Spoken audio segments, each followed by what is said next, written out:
Hey there, welcome to the Support Ops Hangout. This podcast helps you deliver a better support experience to your customers. I'm your host, Chase Clemens. On this episode, we're going to look at how managers should be evaluated. This is the last one in our manager series, and we're going to wrap it up next week with some odds and ends, but this is the last big topic. But before we do that, let's go ahead and meet the rest of the crew. First up is the great and awesome Jeff from Wistia. How are you? I'm great and awesome. Thank you. Yeah, I see, the thing is, appreciate that. I I I don't. feel like every week I ask you to come up with a new intro for me, and I just they just keep getting better and better. I love it. I'm working on it. I'm hoping to get to the point where like the intro is basically like that scene from Willy Wonka where Wonka walks out of the factory and it's just like kick-ass and awesome, you know? I, I want great and powerful somewhere in there, like Wizard of Oz. We'll shoot for that next week. It'll work. Next up is the. See, this is the thing. We set you up, Jeff, and I have to come up with adjectives for the other ones. And it's like, wait, where did Jeff go? All right, Jeff is gone. That's cool. He'll come back in a minute. Next up is the equally great and awesome Chase Livingston from Automatic. How are you? Doing very well, thanks. And then last but certainly not least, probably the best out of us all, let's just be honest, is Carolyn from Buffer. How are you? I'm good. I'm back. I was in Argentina. Yeah, for vacation. You didn't work, right? Just vacation. No. I took a couple days vacation. I don't remember if you were here for this one, but like 2 episodes ago, it was how do you like plan vacation and get away? You should have just like been there for it. I did get away some. Nice. All right, so let's talk about this one. And I was joking with Carolyn earlier that this was her topic since she was the one that kind of come up with it. It was a great kind of way to end our new manager series. So we're going to be talking about evaluations. Every manager is held accountable to their team's numbers and to their team's performance. That can really be tough, though, to do without a true evaluation by your team. So we're going to talk about what an evaluation looks like and how you keep that process from becoming too corporate feeling. And that's kind of the thing, when I think about this one first, it feels almost like what was that thing called? The 360 evaluation, whatever it was, where it was like you have people that are your peers that evaluate you, and then you have your bosses that evaluate you, and then you have your people that are on your team evaluate you, and somehow in that big 360 evaluation, you get a real picture of if you're a good manager, in theory. Having been through those for about a year at my last job, it never really, it was, for I don't know, and maybe if y'all have been through one of these kind of more set evaluations, you can speak to it.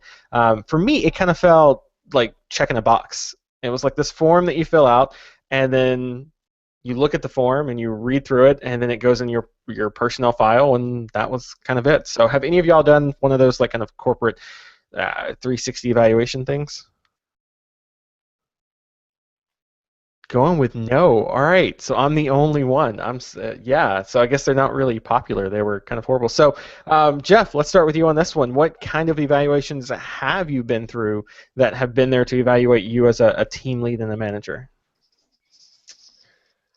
Good question. So I go through a weekly evaluation every week as part of my one-on-ones with the people on the team. Right, pretty much every week I ask for what I could be doing better, and sometimes I don't even have to ask. Sometimes it's just obvious. Someone is feeling like they can't make a lot of progress, and when they're kind of pushed on it, it's like, well, it's mostly because you did a terrible job setting the project out in front of me, or because I can't get a response in that email from you, or whatever. I also think I get feedback from people even if I don't have a one-on-one with them, or even if they're not a part of my team, somebody might just pull me aside and say like, hey, it's like that thing that happened last week was really awesome, or that thing that happened last week was like a real downer for me. And I think it's a great part of our culture. People have to take a lot of, it takes a lot of courage to do things like that. Yeah, how do you get somebody to that point? Because I mean, Jeff, we've been doing the show for 112 episodes now, and if you screw up in one of the episodes, it's tough for me to be like, oh, Jeff, you really like screwed us over in that segment last week. How do you especially if it's because it's not anonymous? Like if I I could send you like an email from like a random email address and be like, hey Jeff, you screwed up last week about that. But I don't know if I could be like, you know, put my name with it. Like, how do you get your team to that point of you had a good phrase in there that they're comfortable with doing that? I'm not exactly sure. Here's something that comes out of my mouth a lot. I've probably screwed this up in some way, and I don't know how yet, right? Or like, I can't, right? Or somebody else who is doing this full time would probably do a better job than I do. And I think the point there is not actually to sound like, oh, humble. The point in there is actually to set someone up for saying, oh, so there are problems with this, and if I find a problem, I should point it out, because Jeff assumes that there are some. And that can take a little while for people to realize that, like, that is the point. But the point is to create the atmosphere where it's like, we're trying this thing. It's a big, shiny initiative. I seem really excited about it. Also, it's messed up in some way that I'm completely blind to. That I feel like that is one way to kind of reinforce that on an ongoing basis. Another way is just to get to know your teammates really well. And I feel like I now know of the people that I've been working with for a long time, so meaning 6 months to a year or more. I know because I got to know the person, you talk to them a little bit, you can kind of pick up on this, who in there loves direct feedback. And I know who in there loves sandwiched feedback, right? And I know who in there would be just devastated to hear that they did something wrong. And like, if they were going to hear it, they would want it done in this very specific way. And I also know who is like, don't let me go even 1 hour without knowing that I screwed something up, because that would kill me to know that I wandered around the office for that long and everyone was like looking at me because I screwed this thing up. So like, as a team, and I'm on a few different teams, we try to set cultural norms. People just talk out loud about like how we're going to give feedback, like how are we going to message people, and how are we going to expect a response. Like, we try to talk through a lot of that stuff. We've had people come in like outside consultants to do sessions where people open up around like, here's how I like to get feedback, right? And it's really funny to hear like person A say, I love to get the sandwich feedback, and then person B is like, I just got to tell you, I hate sandwich feedback. I hate it. Just goes straight to what's wrong. When I hear the like front end of the sandwich, I know the rest of it's coming, and I just think the front end is bullshit. And people are just different that way. So I try to encourage it. I try to ask a lot. Like, hey, I screwed something up. What did I screw up? And if people say nothing, I'm like, yeah, bullshit. Like, give me the good stuff. I need to know how I can get better. So I feel like taking the formality out of it can really help. Is in those informal, can encourage more of those informal sessions. And some of it is just more of a company thing. I think we just talk about that open feedback a lot, and it emboldens people to actually go through and do that thing. So Chase, with Automatic, a bigger company obviously than Wistia. So as the company gets bigger, does it become more formalized? Like with Automatic, how does those kind of team lead and team manager evaluations work? Well, I guess I should preface this by saying that I'm not currently a team leader, a team manager, so I could be, completely wrong. But I think a lot of that happens right now with, at least for happiness across the company, with Spittle. That's sort of his job, is almost like a team lead to the team leads, and so he has regular meetings. I'm not sure how often, but I would say at least a few times a month, if not once a week or something like that, with each of the team leads within his happiness bubble, I guess you could say. And obviously that's share feedback, to help them with any concerns that the rest of the team has that they as the team lead can bring to him, all that kind of stuff. So it's still a pretty easy process. It's not nothing super corporate-y or anything like that. I'm sure there's some structure to it, obviously, every week, because he does quite a few of them. But as far as I understand, that's essentially how it works. So you're not filling out like weekly questionnaires, being like, "Hey, on a scale of 1 to 10, how would you rate Spittle?" No, definitely not. Definitely not. See, maybe that's what managers need. Maybe we just need like the little smiley faces, like we all have at the bottom of our emails. And it's like, "Oh yeah, you're doing a good job this week. Green smiley for you. It's great. Really like that decision." Yeah, so Carolyn, like we mentioned, this was kind of one of the topics that you picked. Is there any kind of, like, what's that process look like at Buffer right now, or is there a process like that? So I personally get feedback from Joel, similar to what Jeff described. I have a one-on-one every week. Um, he gives me a lot of feedback, and occasionally, or actually pretty regularly, vice versa. And that's not really the challenge. The challenge that I have, I think, is getting feedback from my team. So the people who I work with regularly are all the other, the rest of the leadership team also gives me a lot of feedback, and vice versa. And the way I described it when I asked us to talk about this was, I feel like there's two scenarios where people feel comfortable to give me feedback to my face if they're on my team, or excuse me, if they feel comfortable to like give feedback. One is that they feel they can give it to my face, which they do occasionally on a small scale for little things that aren't going to hurt my feelings, and like I can say it until I'm blue in the face, and I can put specific. I actually kind of feel the opposite to what Jeff described of it being informal, it being easier.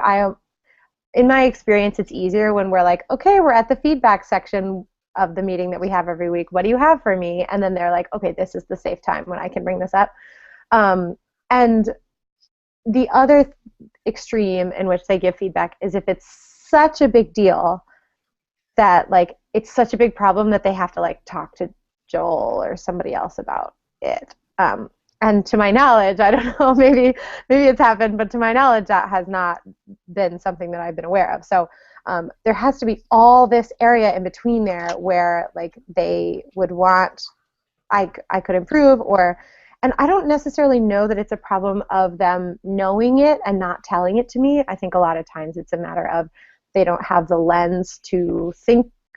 They're not in the habit of spending mental energy on identifying feedback for me because they're not in the habit of giving it, and like this is a little bit of a chicken and egg question, but so all that to say, I am really curious.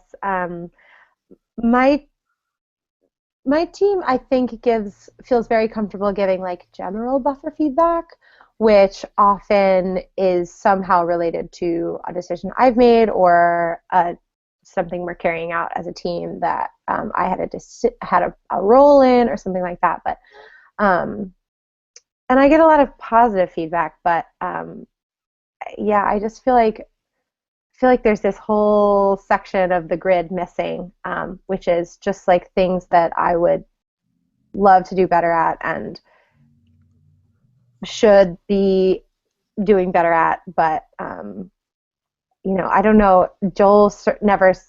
I could potentially get it from Joel if he sat in on those meetings, but he doesn't. Or I don't know. Maybe they need to talk to each other and come up with a list and give it to me anonymously because I'll never know who said what. Like I don't know. I don't know what the solution is, but I'm super excited to talk about it because I think that there's probably a lot that isn't being discussed right now.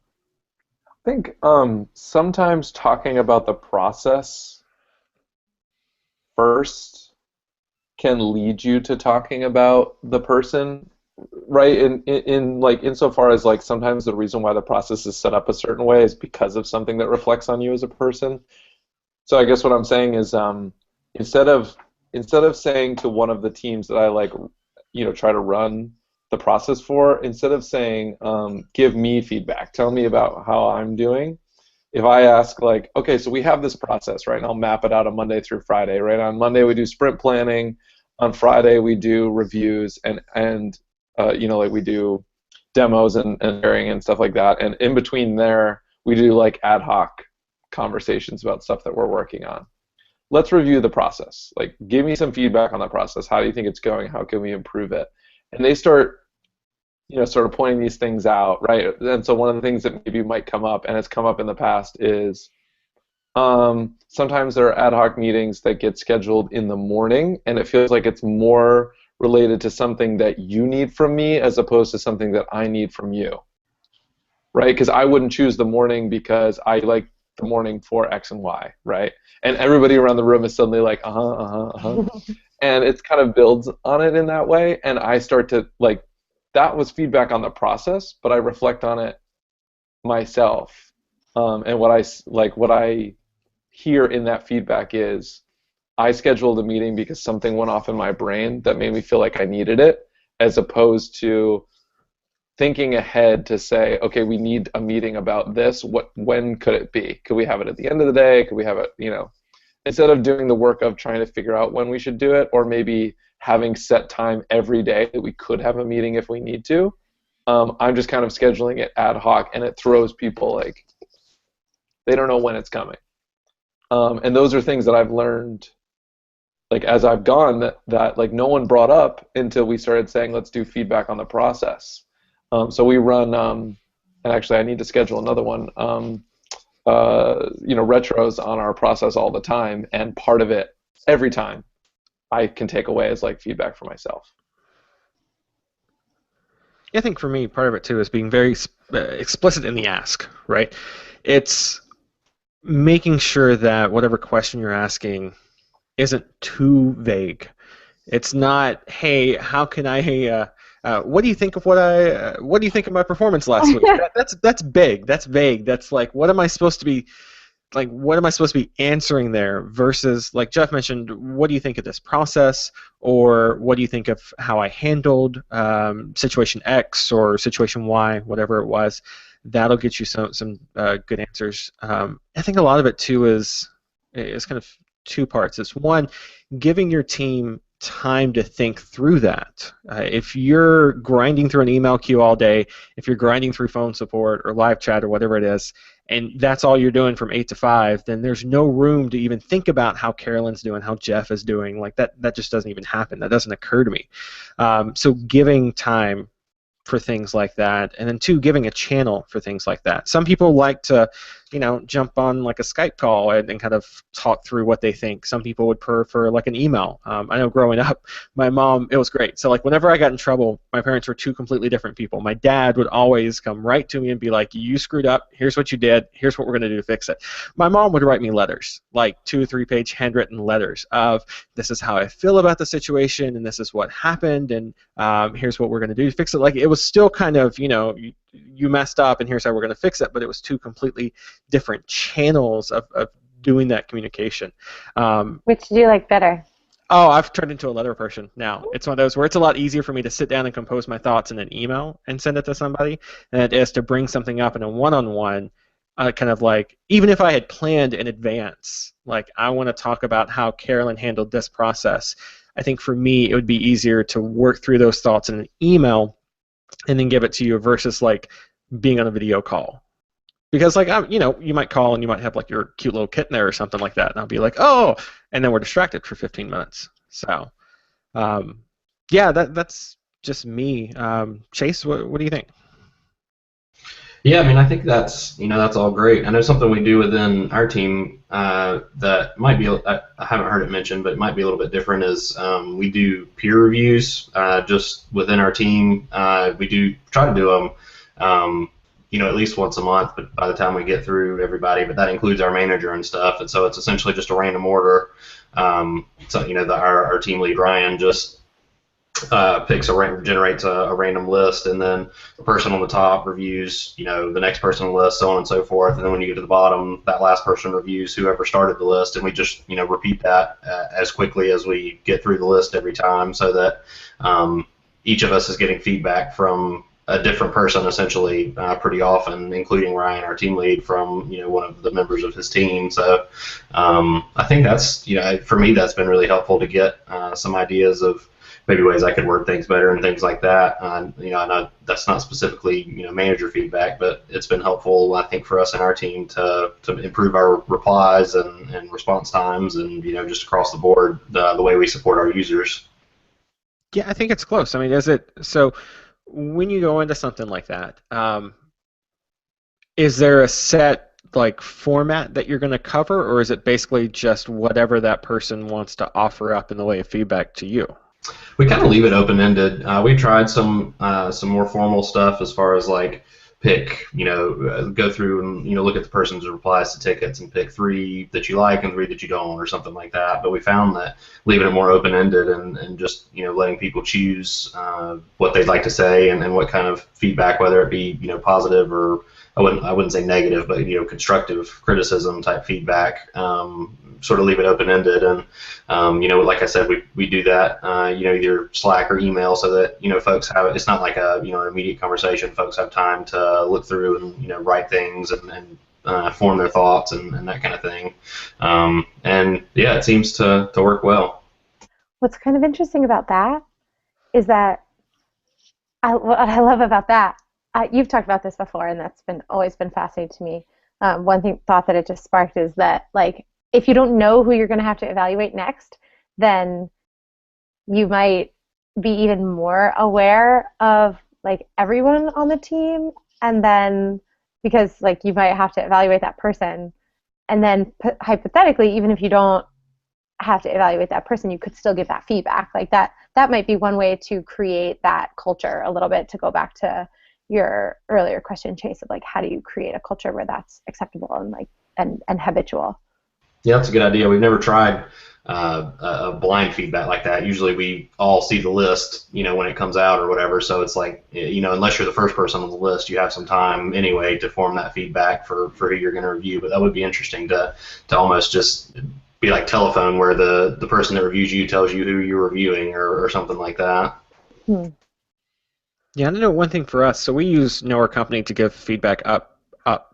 So like to Jason and David, Mercedes, and all the rest of them. And I know that Wednesday's question, when I get to work on Wednesday morning, I'm going to have an email that says, hey, here's the question we're talking about, leave an answer. So that kind of regularity is really nice. Like Jeff mentioned earlier, having that kind of set meeting, it lets people plan around. So I can go into Wednesday morning thinking, I don't know the question yet, but here's what I've seen in the past week.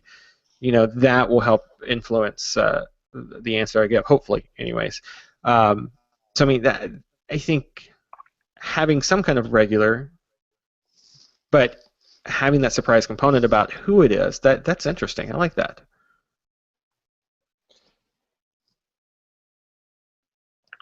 Jeff had that thinking face. I didn't know if he was gonna. I am, but I don't want to drag it out too much. I am, but I feel like if I start talking about this, there's just so much to this, right? Like we haven't even talked about like annual or quarterly or whatever like more formal feedback sessions. Like I never even got to that at the open, and I feel like everybody else probably would have lots to add on to that. But perhaps those are, I was going to say those are perhaps not as important as like the like continual informal feedback that you get, but I'm not for sure that that's true. Yeah, I think that there are lots of like little changes that I make based on something that someone might share with me, like informally. But then there's like more like big sweeping growth changes that I think I make more as a result of formal feedback that I prepare for, and that the moderator or the giver of the feedback also sources and prepares for. And it's like there's almost like a reveal.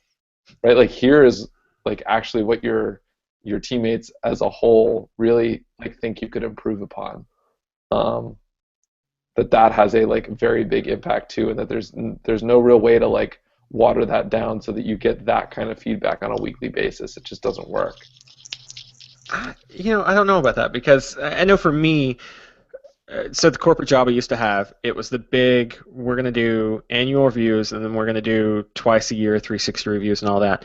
And for me, it was always, that was nerve-wracking. That was like preparing for a final. You go in and you think you're prepared, but you have no idea what the teacher's going to throw at you. So I don't know. For me, it was a lot of anxiety wrapped around it, and that was, generally speaking, my reviews were pretty good. It was like there was never any like meeting that I walked into that the guy was like, "Oh yeah, we're going to fire you if you don't change like X, Y, or Z."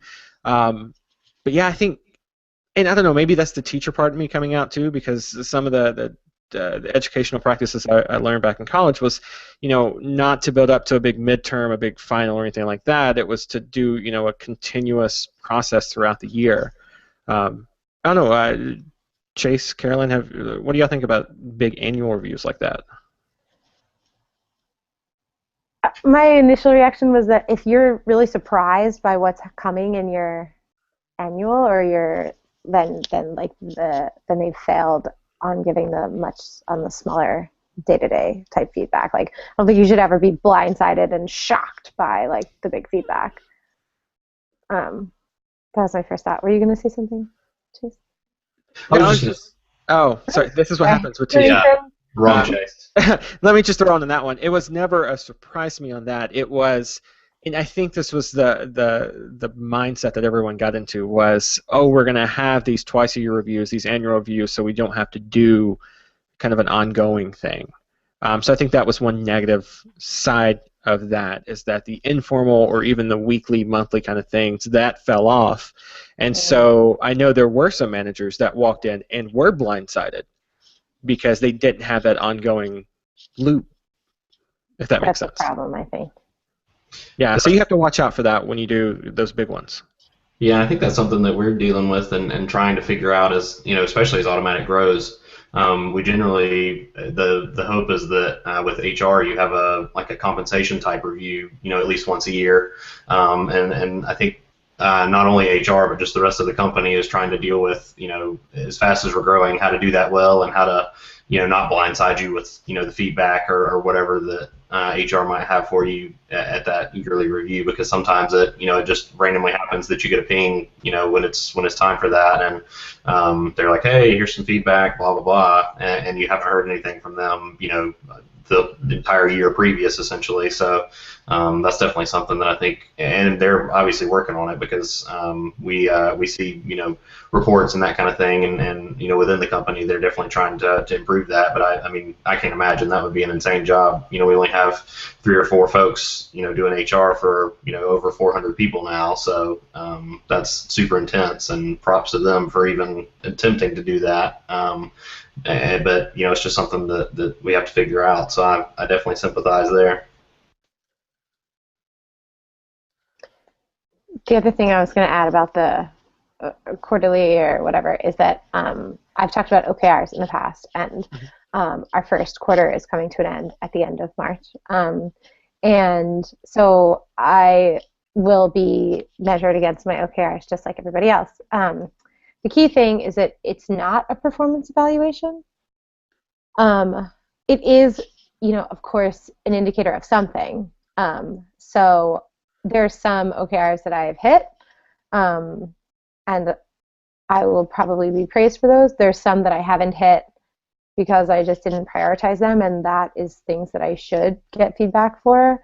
And there's other things that I didn't hit probably because I was doing other things that ended up being more important that we didn't properly capture when we first did the OKRs. So where does that line fall? And but even that still is just those are only the things that are quantifiable. It's not so easy for me to make an OKR and say or maybe it is, and this is the answer, but my team feels like they had the best quarter of their career, and they feel like they have grown in their personal skills related to the job and related to I don't know, anything else they wanted to work on that isn't necessarily required. It's hard. I don't know, how do you quantify those things? And that I would think would need to be qualitative, unless you can quantify it, in which case I would like to hear about that. But that requires somebody doing the evaluation, feeling comfortable giving me the answer, or maybe some sort of anonymized process. But yeah, I don't know how the OKRs is still very concrete things, which is not really a comprehensive. Those are my goals, but that's not really a comprehensive review of me as a leader.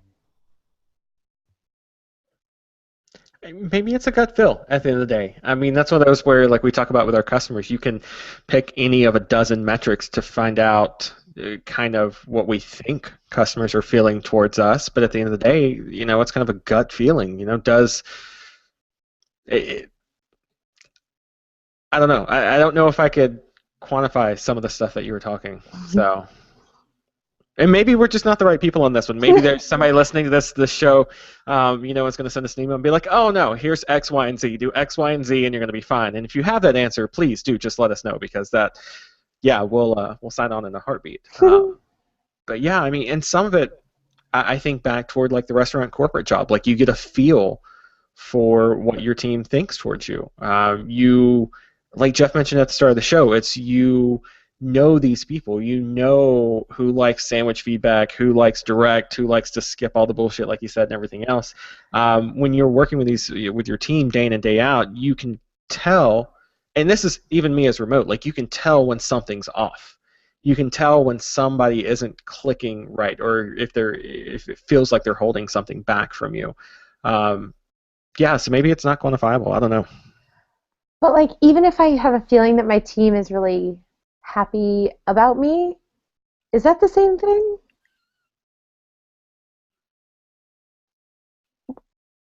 Like, what if they're comfortable and not growing a ton because not hitting numbers?